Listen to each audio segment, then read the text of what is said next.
Magandang araw mga kabarangay, ito nga pala si Bem o mas kilala sa pangalang Kuya Bem.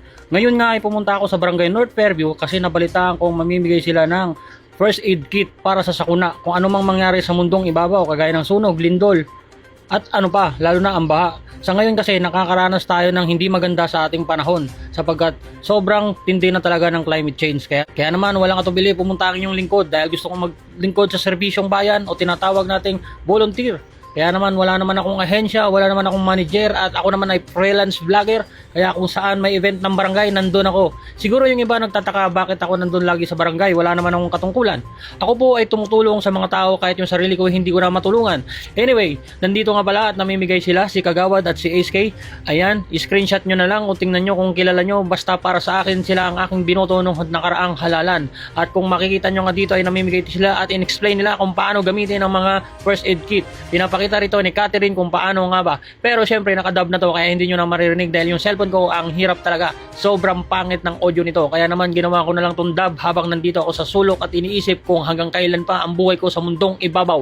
At ito na nga, tuloy-tuloy sa pamimigay at in-explain sa bawat kasali at seminar na pinuntahan ng mga tao at mga bata at mga millennial. Kasama na syempre ako yan. Ngunit dahil nga ako ay nagmadali at hindi agad ako nakapag-fill up ng kanilang form. Pero sa kagandahang loob ng ating SK Kagawad, wala na.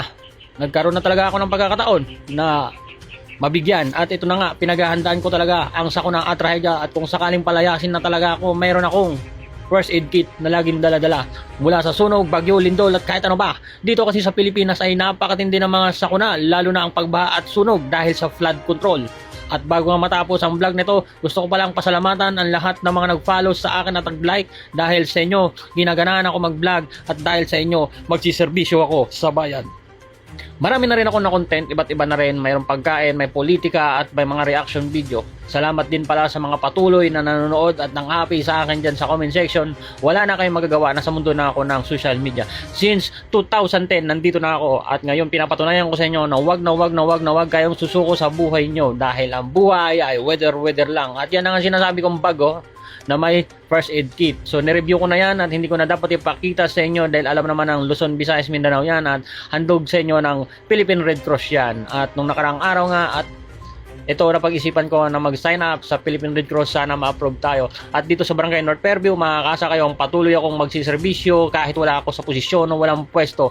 Kapag nakita nyo ako sa mga event, huwag na kayong magtaka dahil nagbablog lang ako. Wala akong intensyong masama. Gusto ko lang ipakita kung paano nga ba ang maging vlogger sa hirap at ginhawa. Again, maraming salamat at in-explain na dito kung paano at kung saan kukunin ang mga bagay na dapat nyong kunin. Ito, dala-dala na nga nila, kaya gamitin yan sa tamang paraan. Paalam!